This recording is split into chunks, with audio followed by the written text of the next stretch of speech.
सुन रहे हैं ना, ये जो आवाज़ आ रही है ये बनारस ज़िले का लोहता मोहल्ला है, बुनकरों का मोहल्ला है। और ये जो आवाज़ आपको सुनाई पड़ रही है ये लूम की है, पावर लूम है और कुछ हाथ से चलने वाले भी लूम है जहाँ बनारसी साड़ी बुनी जाती है।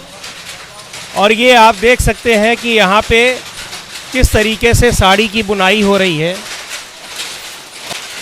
और ये मशीनें लगी हुई हैं। यहाँ पे आपको 4-5 मशीनें दिखाई पड़ रही हैं, पर कई ऐसे हैं जहाँ केवल एक मशीन होती है, 2 मशीन होती है। कुछ और बड़े लूम हैं जहाँ इससे ज़्यादा भी होती है। इस तरीके से ये यहाँ पर बनारसी साड़ियों की बुनाई हो रही है।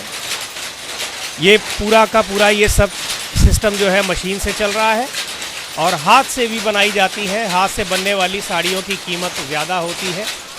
और ये मशीन कैसे काम करती है इसके बारे में, चूँकि यहाँ पर शोर ज़्यादा है, इसके बारे में हम आपको बताते हैं। पहले हमारा मकसद ये था कि पहले आप इन मशीनों को देख लीजिए कि ये किस तरीके से होती है। यहाँ पर एक कारीगर हैं, उनसे हम बात करेंगे। आप ज़रा सा आए, हालांकि आवाज़ सुनाई कम पड़ रही है, लेकिन फिर भी थोड़ा सा हमको बताइए कि ये कैसे बुनाई की जाती है साड़ी। बुनाई ढरकी लगा दे, मशीन लगाए हैं उसको, ढरकी लगा दी, अब चल रहा है, मशीन देख रहे हैं, लगा रहे हैं, मजदूरी भी नहीं पड़ रहा है इस समय। अच्छा, ये बुनाई का ये धागा हमारे यहाँ नहीं बनता है, ये धागा सूरत से आता है। और पहले जो धागा हम लोगों के रेट से जो मिल रहा था, GST लगने के बाद इसका हिसाब बहुत बिगड़ गया है। ये जो 2 तरीके के धागे दिख रहे हैं, एक चमकीला दिख रहा है, एक लाल रंग का एक दिख रहा है। धागा पॉलिस्टर है, एक जरी है उसमें। अच्छा, हाँ। ये 2 रंग के इसमें धागे चलते हैं। अच्छा, और ये एक साड़ी जो बनने में कितना समय लगता है? एक साड़ी बनने में कम से कम 8 से 9 घंटा। 8 से 9 घंटा। हाँ। अच्छा, जो हाथ से जो बनती है उनमें कितना समय लगता है? उनमें कम से कम 2 दिन का समय लगता है हाथ से। हाँ, उसमें 48 घंटे लगेंगे। अच्छा, तो ठीक है। ये साड़ी का बनने की पूरी प्रक्रिया है। चूँकि शोर बहुत हो रहा है, इन लोगों ने मशीन बंद भी कर दी है। आइए हम लोग बाहर बात करते हैं और उसके लिए इन लोगों से ये भी जानते हैं कि जो इसमें रॉ मटेरियल आ रहा है वो किस तरीके से, कितना उसमें खर्च होता है और उस रॉ मटेरियल से इस साड़ी को बनाने में कितना खर्च होता है और उसका जो मार्जिन होता है उसमें इन लोगों को कितना मिलता है। तो ये सारे लोग हमारे साथ जो दिख रहे हैं ये सभी लोग बुनकर हैं और आप आवाज़ सुन रहे होंगे। पूरा मोहल्ला ही काफ़ी बड़ा मोहल्ला है और लगभग हर घर में लूम यहाँ पर चल रहे हैं। तो आपसे ही बात हो रही थी मेरी, क्या नाम बताया था? सगीर साहब। जो साड़ियाँ बन रही है इसमें कितने का रॉ मटेरियल लगता है और कितना उस पर मुनाफा होता है? क्या इसमें सर रॉ मटेरियल का ये हिसाब हो गया है कि 700 से 800 रुपये रॉ मटेरियल का खर्च गिरता है। और साड़ियाँ इस वक्त सिर्फ 850 के बिक रहे हैं। कभी कभी घर से भी 50 चला जा रहा है। और कभी कभी बाज़ार में अगर कुछ उछाल आया तो 10-20 हम लोगों को मिल जा रहा है। तो ये मतलब कि इस वक्त हम लोग का आदान प्रदान सिर्फ चल रहा है। आप लोग मतलब खुद बुनते हैं कि कारीगर लगा रखे हैं? कारीगर भी लगाते हैं और खुद भी बिनते हैं। अगर खुद नहीं बिनेगा तो नहीं चलेगा। अगर कारीगर सिर्फ हम लगा लिए हैं तो वो तो सब लेकर चला जाएगा, तो पता चला कि सब घर द्वार से चला गया। तो खुद भी मेहनत करना पड़ता है कि अपने बाल बच्चों को जिला सकें। तो आप बता रहे हैं कि एक साड़ी बनाने में करीब 7-8 घंटे, अगर पावर लूम में? हाँ, पावर लूम 8 घंटे कामन चलता है, उससे ऊपरे जाएगा नीचे ना। अगर लाइट व्यवस्था काम सही चल रहा है तो 8 साढ़े 8 घंटा। लाइट तो अब 24 घंटे रहती होगी कि नहीं रहता है? हाँ रहता है, घंटा 2 घंटा कर भी जाता है कभी कभी। आपत्ति नहीं है, बिजली तो चल रहा है, वो अपनी जगह चल रही है। अब रह गया कि हम लोगों का कारोबार बहुत दिनों से ठप है, आज से कोई नया नहीं है। नहीं, ये जो ठप है अभी जो कह रहे हैं आपकी रेट नहीं है, तो ये डिमांड कम हो गई है, बिक्री कम हो गई है? डिमांड है। अच्छा। इसमें क्या हुआ कि पहले देखिए सब्सिडी, जो लाइट का सब्सिडी हम लोगों का था, इसे रोक दिया गया है। अच्छा। बुनकर इसके लेके बहुत परेशान है। 8-10 महीना से बिजली हम लोगों का जमा नहीं हो रहा है। कोई जा रहा है तो उसमें जमा नहीं हो रहा है, किसी का जमा हो जा रहा है। तो इसके लेकर तो पहले हम लोगों को ये टेंशन है कि कब ये बंद हो जाए। अगर जिस दिन ये बिजली सब्सिडी बंद हुआ, ये बुनकर पूरे बनारस का बंद हो जाएगा। कोई मुझे थोड़ा सा क्लियर करिए, यानी सब्सिडी अभी मिल रही है? 8-10 महीनों से रुकी हुई है।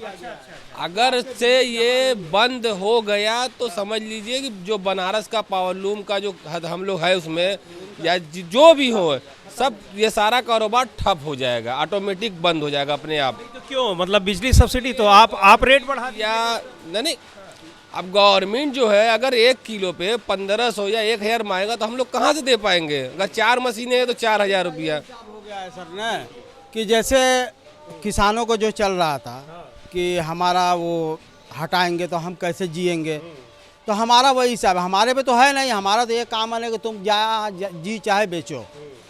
सरकार एक अगर का मुद्दे धन रखती तो हम लोग भी उसी आधार से बेचते हैं। इसका ये है नहीं, ये मार्केट लगता है, जो बाजार रहता है, जो मांग रहता है, उसी आधार पे हम लोगों को बेचना पड़ता है। हम उसे उसी आधार से बेचते हैं, कभी मिला कभी नहीं मिला।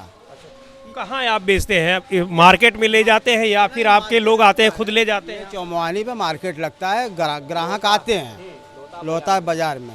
तो यहाँ पे ग्राहक जैसे कलकत्ता से भी आते हैं, तो बनारस से भी आते हैं। तो जिसका जो ऑर्डर, जिसका जो मांग रहता है, जिसको जो मटेरियल चाहिए वो मटेरियल वो खरीदता है। अच्छा, ये जो बहुत महंगी महंगी साड़ियाँ आती हैं 20,000, 25,000, 30,000, वो साड़ी भी आप ही लोग बनाते हैं? करघा उद्योग, हैंडलूम, वो सब 15 दिन 20 दिन, मतलब महीना भर में साड़ी पूछता है। वो ये नहीं कि 2 दिन 3 दिन पूछ जाएगा। और वो पूरी की पूरी हाथ से ही बनती है? हाथ से कढ़ाई होती है, उसकी डिजाइन हाथ से ही बनाई जाती है। जो धागे लगते हैं वो यही वाले लगते हैं कि उसके अलग आते नहीं, प्योर रेशम, नकली नहीं, प्योर रेशम होता है। अब वो जहाँ से भी, बेंगलोर या महाराष्ट्र जहाँ से भी आए। चाइना से आता था तो रुक गया। अब चाइना से आता था तो उसका सस्ता पड़ता था चाइना का, तो उसे रोक दिया गया। तो अब ये जो बेंगलोर से आता है वो महंगा पड़ने लगा, उसका खर्च ज़्यादा गिरता है। और जो साड़ी में जो फिनिशिंग वगैरह है वो जो चाइना में होता था वो ये बेंगलोर वाले में नहीं है।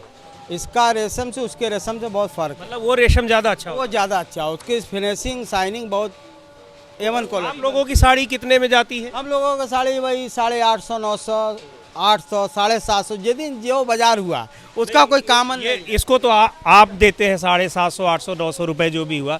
यही साड़ी बाहर जाती है तो कितने ये बिकती बाहर साड़ी हम लोग जैसे शोरूम में अगर है? हम खरीदेंगे हाँ, शोरूम में अगर आप चले जाएंगे तो यही 8,000, 10,000, 6,000 के वो बोलेंगे। इतना फर्क रहता है? नो, आप कभी भी बनारसी साड़ी कहीं भी दिल्ली में वगैरह कहीं भी पूछ ले कि बनारसी साड़ी कितने का है, तो वो आपको रेट बता देगा। हम लोग खुद पूछते हैं, कहीं जाते हैं बाहर घूमने के लिए, देखते हैं कि बनारसी टंगा हुआ तो उसको पूछते हैं रेट, तो वो बताते हैं 5,000। अच्छा, जो ये सरकार ने 1 डिस्ट्रिक्ट 1 प्रोडक्ट वाली योजना है, तो उसमें आप लोगों के लिए उसका क्या फ़ायदा मिला? हम लोगों को उसका कोई फ़ायदा नहीं मिला है, इसका कोई जानकारी भी नहीं मिला, ना फ़ायदा मिला, ना कोई इसी का। उसमें लोन वगैरह भी मिलता है, उसमें आपको मार्केट भी प्रोवाइड कराई जाती है। कि बनारस के बुनकर लोन पे काम नहीं करते हैं, उन्हें लोन समझ में नहीं आता है। हालांकि बाहर में है, सूरत वगैरह में बहुत ज़्यादा लोन चलता है। हम नहीं बोलिए, हम बतावत उधरे कर कहे के मतलब वो 4 महीना लॉकडाउन लगा है, बिजली के बिल या कोई तरीके कहीं कोई बिल माफ नहीं भलो। सब आदमी जो भी जितना ही बुनकर सब चीज़ सब भरले हो, तो लोन लेके लोग ना भरी।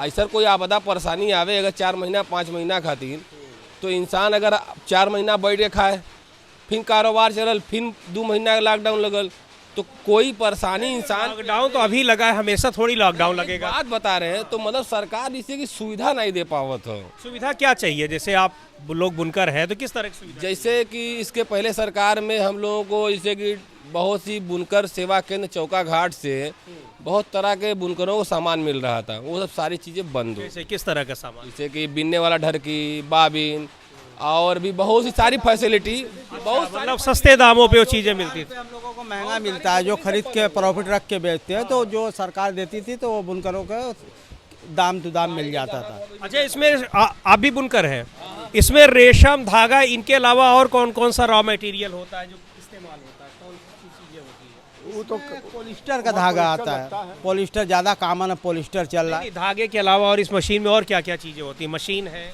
मशीन में तो बहुत सारे चीज़ें लगती है, तब जाके वो मशीन चालू होता है। क्या क्या लगती है? अरे जैसे लोहे का जो भी पार्ट है सब उसी में लगता है, और धागा वगैरह है।